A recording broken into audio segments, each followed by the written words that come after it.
विभागीय स्तर मुलांचे शासकीय वसतिगृह निंभोरा अमरावती येथे आपलं सहर्ष स्वागत. नवीन वर्षाची सुरुवात आणि मायमाऊली सावित्रीबाई क्रांतिज्योती सावित्रीबाई फुले यांची जयंती 3 जानेवारी 2026ला या निंभोरा वसतिगृह संकुलामध्ये सर्व वसतिगृह अधिकारी, कर्मचारी आणि विद्यार्थी मित्रांच्या सोबतीनं उपस्थितीमध्ये संपन्न झाली.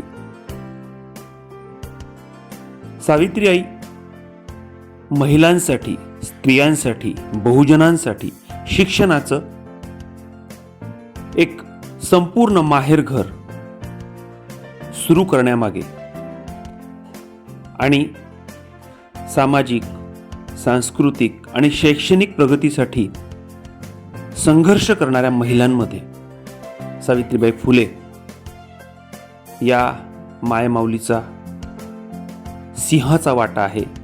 तो आपण कधीच विसरू शकत नाही. आणि याच अनुषंगानं विद्यार्थ्यांसोबत चर्चासत्र आणि परिसंवाद साधण्यात आला, मार्गदर्शन करण्यात आले आणि सोबतच क्रीडा स्पर्धांबाबत माहिती देण्यात आली.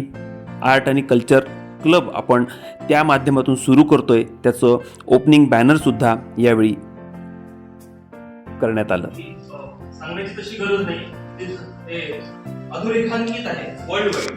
त्याच्यामुळे त्यांच्या या जयंती आणि जन्मोत्सवानिमित्त तुम्हाला सर्वांना शुभेच्छा देतो. आजपासून बहुजन समाजामध्ये आणखी एक प्रथा असते, जशी आपण समता महोत्सव साजरा करतो 8 दिवस, 10 दिवस, 15 दिवस, एक महिना. सावित्री ती जिजाऊ असा एक भाग 3 तारखेपासून 1 तारखेपासून 12 तारखेपर्यंत तो पण कॅरी होतो.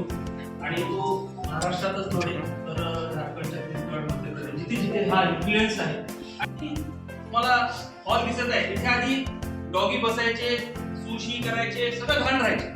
2021-22 ची गोष्ट करत आहे आणि तिकडल्या रूम तर 2022-23 पर्यंत तशाच होत्या. याचं युटिलायझेशन काहीच नव्हतं, लिटरली काही नव्हतं.